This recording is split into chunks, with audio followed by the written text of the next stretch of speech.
સુરતના કતારગામ લલિતા ચોકડી પાસે ફૂટપાથ પર રહેતા 5 વર્ષીય બાળકનું આ જ વિસ્તારમાં ભંગાર વીણતો શખ્સ અપહરણ કરી જતા પોલીસ દોડતી થઈ હતી। અમદાવાદ રેલવે પોલીસની મદદથી કતારગામ પોલીસે અપહત બાળકને મુક્ત કરાવી 32 વર્ષીય અપહરણકર્તાને દબોચી લીધો હતો। પોલીસે આપેલી માહિતી પ્રમાણે ઉત્તર પ્રદેશની વતની 30 વર્ષીય વિધવા તેની 6 વર્ષની પુત્રી અને 5 વર્ષના પુત્ર સાથે થોડાક મહિના પહેલા સુરત રહેવા આવી હતી। મજૂરી કામ કરી પેટીયું રણતી આ મહિલા લલિતા ચોકડી પાસે ફૂટપાથ પર બંને બાળકો સાથે રહેતી હતી। ગત 7મીએ બપોરે 5:01 વાગ્યાના અરસામાં 5 વર્ષીય પુત્ર ગુમ થઈ ગયો હતો। મોડે સુધી શોધખોળ કરવા છતાં પણ તે નહીં મળતા કતારગામ પોલીસને જાણ કરાઈ હતી।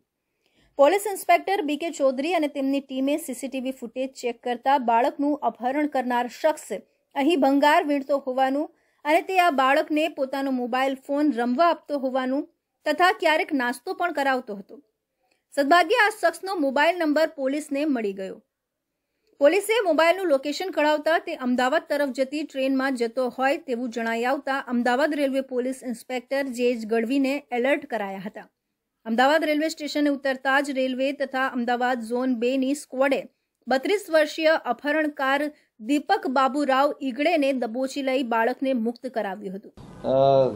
તારીખ 7/7/2024ના રોજ એટલે કે રથયાત્રાના દિવસે કતારગામ પોલીસ સ્ટેશનમાં ભારતીય ન્યાય સંહિતાની કલમ 137(2) મુજબ એટલે કે કિડનેપિંગની એક ફરિયાદ દાખલ કરવામાં આવેલી હતી, જેમાં જેનું કિડનેપિંગ થયું હતું એ બાળક 5 વર્ષનો હતો। એટલે ગુનાની ગંભીરતા જોઈને કતારગામ પોલીસ તાત્કાલિક હરકતમાં આવી ગયેલી હતી અને કતારગામની ડિસ્ટર્બની ટીમ, અમદાવાદ રેલવે તેમજ અમદાવાદના ઝોન 2 એ ત્રણેયની ટીમોને મળીને આ ગુનો ડિટેક્ટ કરેલ છે અને જેનું કિડનેપિંગ થયેલું છે બાળક તથા કિડનેપિંગ કરનાર જે વ્યક્તિ છે તેનું પોઝિશન મેળવવામાં આવેલું છે અને એને અત્યારે હાલની કાર્યવાહી ચાલુ છે આગળની। આરોપીએ કરેલી કબૂલાત પ્રમાણે પોતાના લગ્ન થોડાક મહિનામાં જ ભાંગી પડ્યા હતા।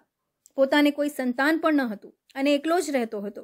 આ બાળકને તે વારંવાર મળતો હોય તેની સાથે લાગણી બંધાઈ ગઈ હતી। બાળક હંમેશા પોતાની સાથે રહી શકે તે માટે અપહરણ કરી ગયાનું જણાવ્યું હતું। કતારગામ પોલીસે આરોપીનો કબજો મેળવી વધુ તપાસ હાથ ધરી છે।